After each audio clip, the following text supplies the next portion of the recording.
Sonam Wangchuk, an innovator, educationist और लद्दाख के एकमात्र एक्टिविस्ट, जो कि अभी इंडिया की मोस्ट हेटेड डिबेट का सेंटर बने हुए हैं, जिनको अरेस्ट कर लिया गया है एनएसए यानी नेशनल सिक्योरिटी एक्ट के अंदर। और इस वजह से इंडिया पे बहुत सारे सवाल उठ रहे हैं इंडिया की डेमोक्रेसी, डिसेंसी और लद्दाख के फ्यूचर को लेकर। क्या है सारा मामला, क्यों अरेस्ट किया गया वांगचुक को, आज ये सब हम बहुत अच्छे से समझते हैं इस वीडियो के थ्रू। So, कौन है Sonam Wangchuck? He is an educationist, an engineer, an innovator, Ramon Magsaysay Award winner, and the founder of Students' Educational Cultural Movement of Ladakh. आपने 3 Idiot मूवी देखी होगी, ये उन पे ही बेस्ड है।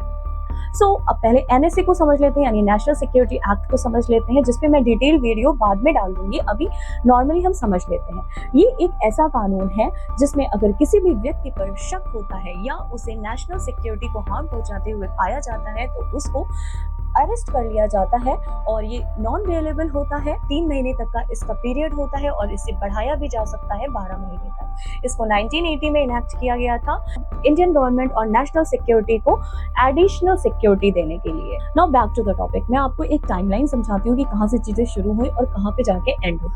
10 सितंबर 2025 को वांगचुक ने डिसाइड किया 35 दिन के हंगर स्ट्राइक के लिए for the statehood of the Ladakh and the constitutional safeguards under 6th schedule of the Indian constitution.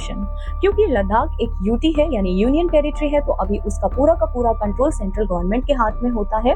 वहाँ पे कोई लोकल गवर्नमेंट नहीं है। हाँ, लोकल एडमिनिस्ट्रेशन है, लेकिन लोकल गवर्नमेंट नहीं है जो लॉज को इम्प्लीमेंट कर सके वहाँ के लोगों के लिए। क्योंकि वो एक ट्राइबल एरिया है तो उसको 6th शेड्यूल में कॉन्स्टिट्यूशनल सेफगार्ड्स जरूर मिलने चाहिए। अच्छा, ये जो 5th शेड्यूल है, 6th शेड्यूल है, स्टेट और यूटी में डिफरेंस क्या है, क्या बेनिफिट्स हैं किसके, उसके लिए मैं एक अलग से वीडियो लेकर आऊंगी, उसको भी मैं अच्छे से समझा दूंगी।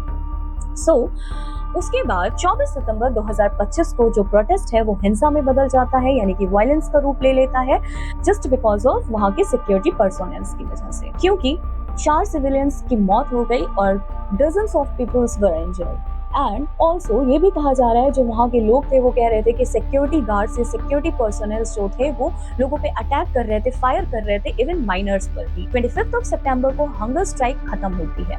एफसीआरए लाइसेंस को कैंसिल कर दिया गया इनके एनजीओ को लेकर, जो कि इनका एनजीओ है students educational and cultural movement of Ladakh. So FCRA है क्या? फॉरेन कंट्रीब्यूशन रेगुलेशन एक्ट, जो 2010 में इनेक्ट किया गया था, इसलिए कि किसी भी तरीके का फॉरेन कंट्रीब्यूशन इंडिया की सॉवरेनिटी को इफेक्ट या हार्म ना पहुंचा सके। उसके बाद आता है 26 सितंबर 2025, जब वांगचुक को अरेस्ट कर लिया जाता है अंडर एनएसए एंड उनको लद्दाख से मूव करके जोधपुर जेल में रखा जाता है।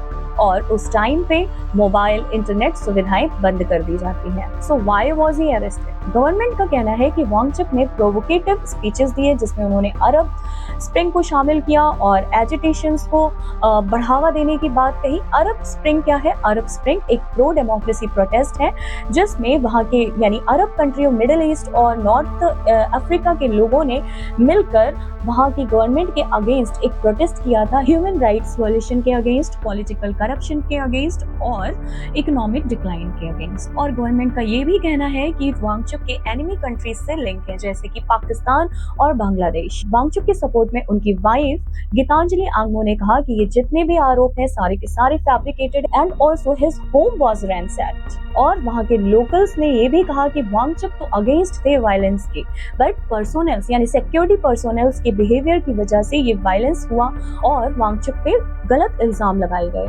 लेकिन अब कुछ सवाल उठते हैं, जैसे कि प्रोटेस्ट को कैसे हैंडल किया जा सकता है सेंसिटिव एरियाज में, क्या किसी भी एक्टिविस्ट को स्ट्रिक्ट लॉ जैसे कि एनएसए के अंडर अरेस्ट करना ठीक है, और अब लद्दाख के कॉन्स्टिट्यूशनल सेफगार्ड की डिमांड का क्या होगा और उसके फ्यूचर का क्या होगा। सोनम वांगचुक का अरेस्ट अब लीगल इशू से भी बड़ा इशू बन गया है। सवाल है गवर्नमेंट और लद्दाख के लोगों के बीच के ट्रस्ट का। आप क्या सोचते हैं कि क्या ये अरेस्ट नेशनल सिक्योरिटी को ही लेकर है या फिर किसी भी एक्टिविस्ट या लोगों की आवाज को दबाने के लिए है? Tell us your views in the comment below and don't forget to like, subscribe and share. Thank you so much.